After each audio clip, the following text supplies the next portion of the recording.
नमस्कार दोस्तों, आप सभी का study for UP PSC with Amit के यूट्यूब चैनल पर स्वागत है। दोस्तों, हम लोग मॉडर्न हिस्ट्री लगभग आधा से ज़्यादा सिलेबस पूरा कर चुके हैं। इसके बाद आज जो हम लोग स्टार्ट करने जा रहे हैं वो है प्राचीन इतिहास। प्राचीन इतिहास या इसी को इंग्लिश में क्या कहते हैं, एंशियंट हिस्ट्री। आज का हमारा सब्जेक्ट और टॉपिक है एंशियंट हिस्ट्री। एंशियंट हिस्ट्री में आज हम लोग क्या पढ़ेंगे, प्राचीन भारत में। आज का जो हमारा चैप्टर है वो है पाषाण काल। पाषाण काल, पाषाण काल को अंग्रेजी में क्या कहते हैं, स्टोन एज। Stone age. तो आप जान सकते हैं कि स्टोन जो है, इसको हम लोग अपने भाषा में अगर कहें तो इसको कहा जाता है पाषाण या स्टोन को पत्थर। पत्थर और इसी को कहा जाता है प्रस्तरी। तो इसके कई नाम होते हैं पाषाण काल के, तो इसे ही हम लोग पत्थर के नाम से जानते हैं। पत्थर यानी पाषाण काल। और इसी पाषाण काल को और नाम दिया गया है प्रागैतिहासिक काल। क्या कहते हैं, प्रागैतिहासिक काल। इसको इंग्लिश में कहा जाता है प्री हिस्टोरिक एज। तो आज हम लोग इसी पर विचर्चा करेंगे और पूरा बेसिक से एडवांस लेवल तक पढ़ेंगे, और इससे बाहर आपका कोई भी क्वेश्चन नहीं जाता है, ये हम आपसे वादा करते हैं। तो चलिए देखते हैं। पाषाण काल जो है उसे हम प्रागैतिहासिक काल कहते हैं, हमने इसे देखा। पाषाण काल के बारे में हमें जानकारी जो है, पाषाण काल के बारे में जानकारी हमें कहाँ से मिलती है, वो मिलती है पुरातात्विक साक्ष्यों से। पुरातात्विक साक्ष्यों से हमें पाषाण काल की जानकारी मिलती है, जिसके बारे में हमें लिखित जानकारी नहीं है। जिसके बारे में हमें लिखित जानकारी नहीं है, इसलिए इसे पाषाण काल कहा गया। इसीलिए इसे पाषाण काल के नाम से जाना गया। तो पहला पॉइंट क्या था कि इस काल में हमें जानकारी जो मिलती है वो पुरातात्विक साक्ष्यों के द्वारा मिलती है, जो कि लिखित नहीं था। इसीलिए इसे पाषाण काल के नाम से हम लोग जानते हैं। अब देखेंगे कि पाषाण काल का विभाजन कैसे हुआ। तो पाषाण काल का विभाजन जो है,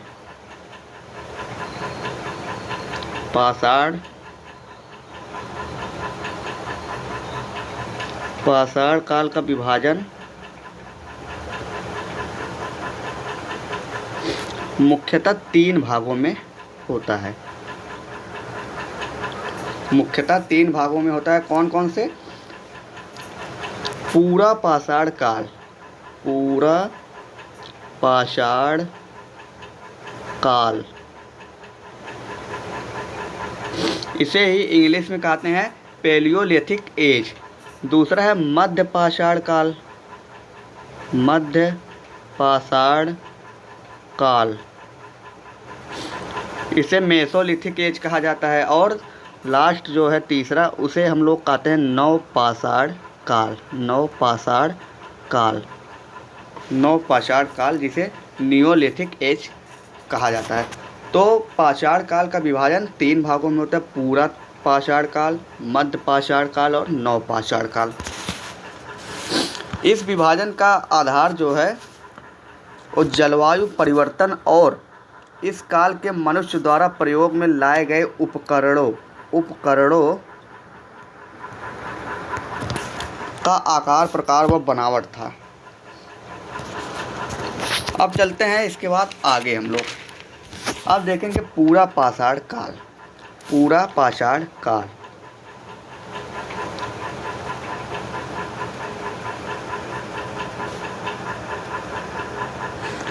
दोस्तों पूरा पाषाण काल जो है, इस काल में हमें जो जानकारियाँ मिलती है वो पाकिस्तान में बहने वाली सोहन नदी से मिलती है। पाकिस्तान में बहने वाली सोहन नदी से, सोहन नदी घाटी से, इसके अलावा पोतवार नदी घाटी, जो कि कश्मीर में है। इसके अलावा गंभीर नदी घाटी जो कि राजस्थान में है। इसके अलावा बेलन नदी घाटी जो कि यूपी में है। बेलन नदी घाटी जो कि यूपी में है। इसके बाद है नर्मदा नदी घाटी जो कि मध्य प्रदेश में है। इसके अलावा साबरमती और माही नदी घाटी ये गुजरात में स्थित है। और इसके अलावा वैतरणी नदी घाटी जो कि उड़ीसा में स्थित है। और तमिलनाडु में स्थित मद्रास जो कि आधुनिक चेन्नई के नाम से जाना जाता है, यहाँ पर स्थित एक पल्लवरम नामक स्थान से मिलती है। तो हम लोग देख लेते हैं एक मैप के द्वारा कि कहाँ पर स्थित है और कौन कौन से साक्ष्य वहाँ पर मिले हैं। पूरा पाषाण काल के प्रमुख स्थल और उसके साक्ष्य जो है वो कहाँ पर हैं। तो मान लीजिए ये हमारा है जो मैप है। तो यहाँ पर स्थित है मद्रास। यहाँ पर क्या स्थित है? मद्रास, तमिलनाडु का मद्रास जो कि आज इसे चेन्नई के नाम से जाना जाता है। यहाँ पर एक स्थान है पल्लवरम।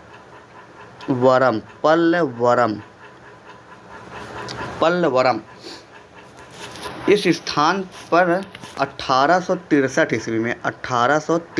ईस्वी में कुल्हाड़ी उपकरण की खोज जो कि पूरा पाषाण काल का पहला उपकरण था, वो रॉबर्ट ब्रूस फूट के द्वारा किया गया। इन्हीं को भूवैज्ञानिक के नाम से भी जाना जाता है, यानी भूमि के अंदर जो वैज्ञानिक थे, भूमि के अंदर जो खोज करते थे, उन्हीं का नाम है रॉबर्ट ब्रूस बूट। और इसके अलावा मध्य प्रदेश वाले क्षेत्र में हमें मिलता है साक्ष्य। मध्य प्रदेश में हमें किसका साक्ष्य मिलता है? नर्मदा नदी घाटी के किनारे में मानव की खोपड़ी का साक्ष्य मिलता है। यही मध्य प्रदेश में स्थित एक है स्थान भीमबेटका। वहाँ पर 1957 ईस्वी में वाकड़कर महोदय ने खोजा था। भीमबेटका नामक स्थान को 1957 ईस्वी में वाकड़कर महोदय ने खोजा था। और यही भीमबेटका में ही हमें साक्ष्य मिलता है चित्रकला या पेंटिंग का, और गुफा चित्रकारिता का भी यहीं पर हमें साक्ष्य मिलता है।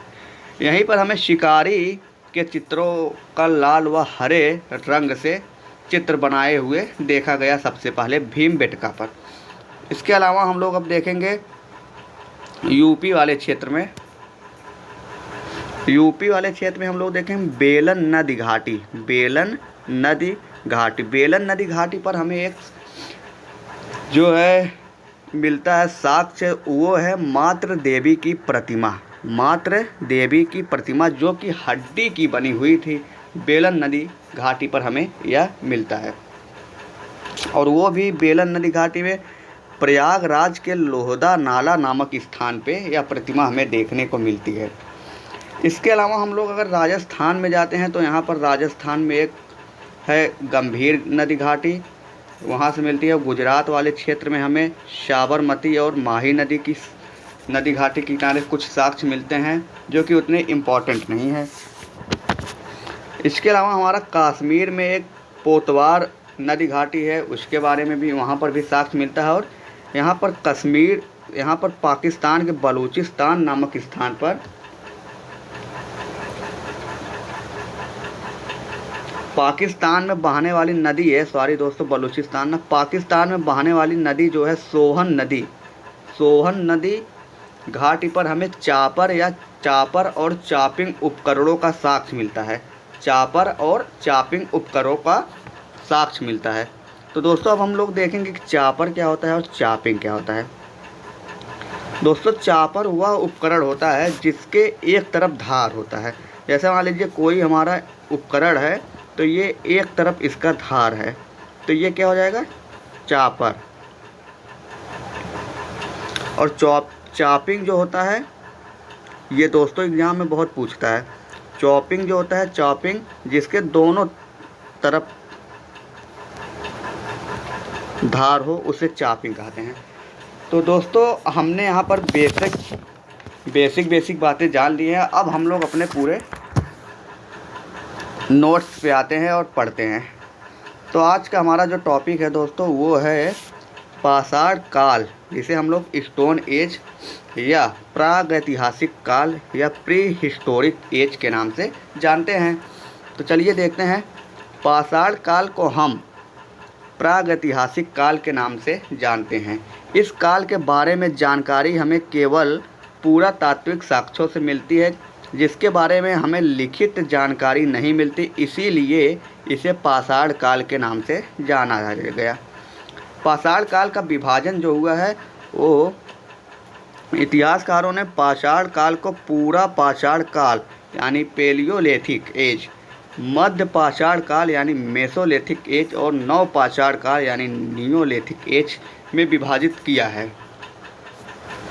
इस विभाजन का आधार इस काल में होने वाला जलवायु परिवर्तन और इस काल में मनुष्य द्वारा प्रयोग में लाए गए उपकरणों का आकार, प्रकार व बनावट था। इसके अलावा आता है पूरा पाषाण काल। हमारा मेन टॉपिक जो है पूरा पाषाण काल। इस काल को पूर्व पाषाण काल, पूर्व मध्य पाषाण काल और निम्न पूरा पाषाण काल, इसके बाद यह उच्च पाषाण काल के में विभाजित किया गया है।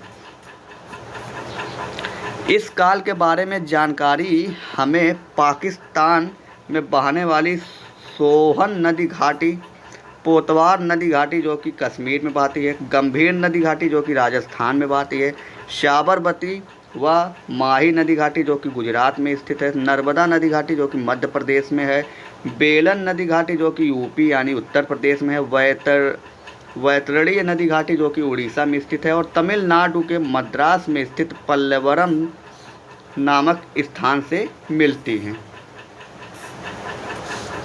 इसके बाद पूरा पाषाण काल के प्रमुख स्थल व साक्ष्य।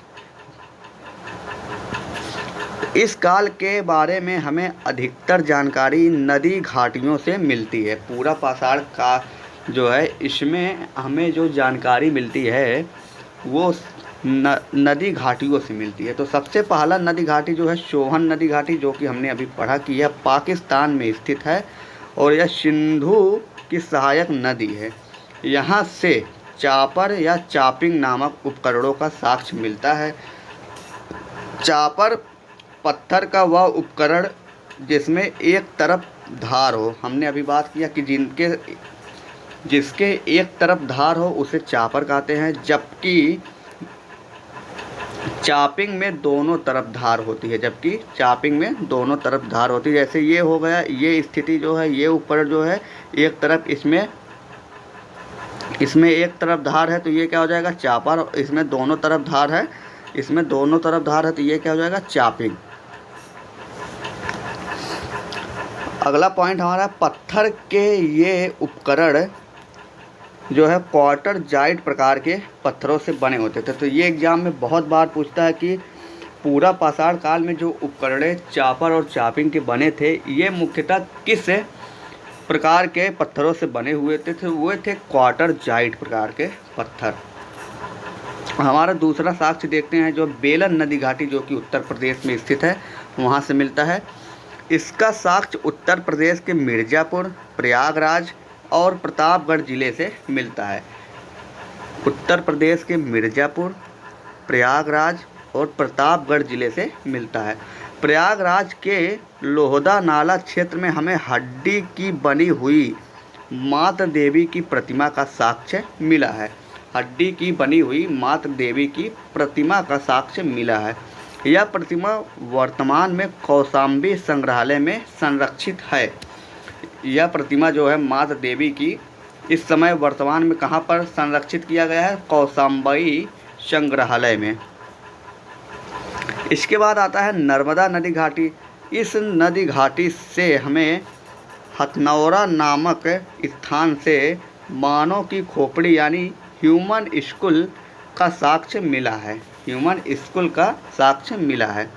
मोस्ट इम्पॉर्टेंट है, आपसे एग्जाम में पूछता है कि मानव खोपड़ी का साक्ष्य किस नदी घाटी से या किस काल में मिला है, तो पूरा पाषाण काल में नर्मदा नदी घाटी के हथनौरा नामक स्थान पे यह साक्ष्य हमें देखने को मिला है। इस नदी घाटी में स्थित भीमबेटका की खोज 1957 ईस्वी में प्रोफेसर वाकड़कर महोदय ने किया था। भीमबेटका मध्य प्रदेश के रायसेन जिले में स्थित है। भीमबेटका कहाँ पर स्थित है? मध्य प्रदेश के रायसेन जिले में स्थित है। यहाँ से हमें गुफा चित्रकारिता का साक्ष्य मिला है। गुफा चित्रकारिता का साक्ष्य हमें यहाँ से मिला है। इस चित्रकला में शिकारी प्रकार के चित्रों का लाल और हरे नामक प्राकृतिक रंग से बनाया गया है। इसके अलावा इस समय यहाँ 243 प्रकार के चित्र मिले थे। 243 प्रकार के चित्र इस समय यहाँ पर मिले थे मध्य प्रदेश के भीमबेटका में। इसके अलावा अब आता है पल्लवरम जो है यह तमिलनाडु के मद्रास में स्थित है। यहाँ से भूगर्भ वैज्ञानिक रॉबर्ट ब्रूस फ्रूट को वर्ष 1863 ईस्वी में कुल्हाड़ी यानी हैंडसे का साक्ष्य मिला है। तो पल्लवरम जो है ये भी मोस्ट इम्पॉर्टेंट है, यहाँ से हर साल क्वेश्चन आता है किसी न किसी एग्जाम में।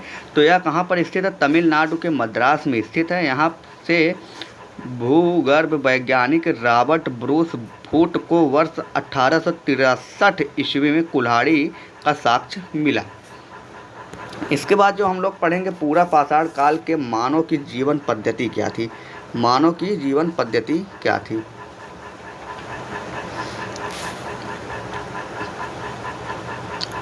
पूरा पाषाण काल के मानव की जीवन पद्धति। तो जो पूरा पाषाण काल के मानव होते थे वो नदियों के तलहटियों पर गुफाओं में निवास करते थे। तो यहाँ पर ये लिखा गया है, इस काल का मानव जो होता था वो नदियों की तलहटियों या गुफाओं या कदराओं में निवास करता था, क्योंकि यहाँ पर उसे पीने के लिए पानी और खाने के लिए मांस, मछली एवं कंदमूल, फल जो है मिल जाता था। इस काल का मानव जो है वो शिकारी प्रकार का मानव होता था। यह बड़े बड़े पशुओं का बड़े बड़े उपकरणों से आखेटक करता था, यानी शिकार करता था। आखेटक करता था यानी क्या? शिकार करता था। और इस काल का मानव जो था वो असभ्य व बर्बर था। सामुदायिक जीवन से परिचित नहीं था। वह कच्चे मांसों का ही भक्षण यानी कच्चे मांस जो होते थे उसे ही वह खा जाता था। इस काल का मानव जो था वह खाद्य संग्राहक प्रकार का मानव था। खाद्य को संग्रहित करता था और वह मांस का भक्षण करने के बाद उसको बाद में खाने के लिए भी इकट्ठा करके रख लेता था, और बार बार वो मतलब 1-2 दिन, 4 दिन, 10 दिन बाद भी वही मांस वह कच्चे खाता था। इसके बाद आता है, इस काल के अंतिम अवस्था में जो मानव होता था वो मानव पत्थरों पर पॉलिश करना शुरू कर दिया। पत्थरों पर पॉलिश का आविष्कार जो है वो किसने किया? सर्वप्रथम पूरा पाषाण काल के मानव के द्वारा ही किया गया। इस काल के अंतिम अवस्था में आधुनिक मानव जो है उसे होमोसेपियन का आगमन हो गया। तो होमोसेपियन का आगमन हो गया था। इस काल के उपकरण अधिकतम क्वार्टर जाइत पत्थर के बने होते थे, हमने पहले ही बात कर लिया। तो दोस्तों आज का जो हमारा टॉपिक था पूरा पाषाण काल यहाँ पर समाप्त होता है। इसके बाद हम अगले वीडियो में मिलेंगे, मध्य पाषाण काल और नव पाषाण काल एक साथ पढ़ेंगे और उसे समाप्त करेंगे। तो आज के लिए बस इतना ही, मिलते हैं अगले वीडियो में। जय हिंद,